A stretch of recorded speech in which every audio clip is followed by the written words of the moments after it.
রাজধানী ঢাকা এবং আশেপাশের এলাকায় আজ বৃষ্টিপাত হতে পারে বলে জানিয়েছে আবহাওয়া অধিদপ্তর। সকাল 7টা থেকে পরবর্তী 6 ঘন্টার জন্য দেয়া পূর্বাভাসে এ তথ্য জানানো হয়েছে। এছাড়া দেশের 17টি অঞ্চলের উপর দিয়ে দমকা বা ঝড়ো হাওয়া সহ অস্থায়ীভাবে বৃষ্টি বা বজ্রবৃষ্টি হতে পারে।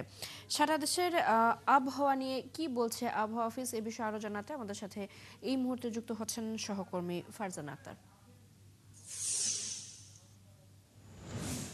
ফারজানা, সারা দেশে বৃষ্টিপাতের কথা বলছেন আবহাওয়াবিদরা। এছাড়া আপনার কাছে আর কি তথ্য আছে?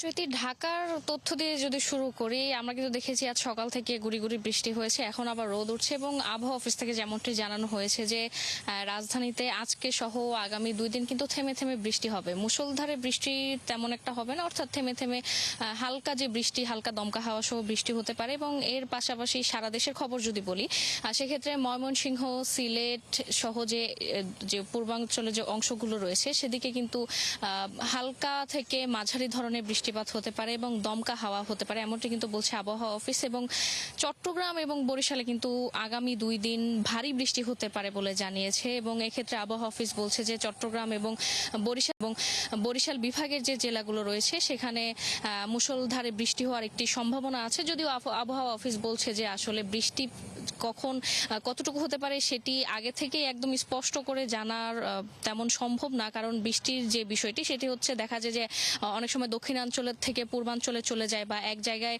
থেকে অন্য জায়গায় চলে যায়। মেঘ চলে গেলে সেখানে কিন্তু বৃষ্টিপাতের পরিমাণ কমে যায়। এবং আবহাওয়া অফিস থেকে কিন্তু যেমনটি জানিয়েছে যে এই যে কিছুদিন আগে কিন্তু আমরা দেখলাম যে ঢাকায় টানা মুষলধারে বৃষ্টির কারণে জলাবদ্ধতা সৃষ্টি হয়েছে। এই কারণে কিন্তু অনেকেই আতঙ্কে আছেন যে আসলে ঢাকায় আবারও বৃষ্টি হতে পারে নাকি। সেক্ষেত্রে আবহাওয়া অফিস থেকে জানিয়েছে এখন পর্যন্ত সেই রকম ভারী বৃষ্টির কোনো সম্ভাবনা নেই, গুড়ি গুড়ি বৃষ্টি হবে।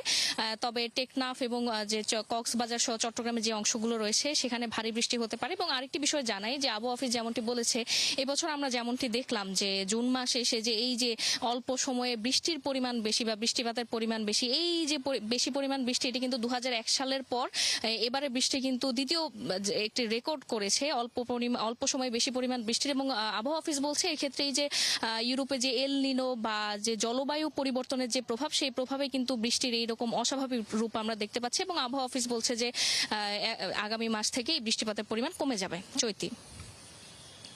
ফারজানা, ধন্যবাদ আপনাকে। আমাদের সাথে আবহাওয়ার খবর জানাতে যুক্ত ছিলেন সহকর্মী ফারজানা আক্তার।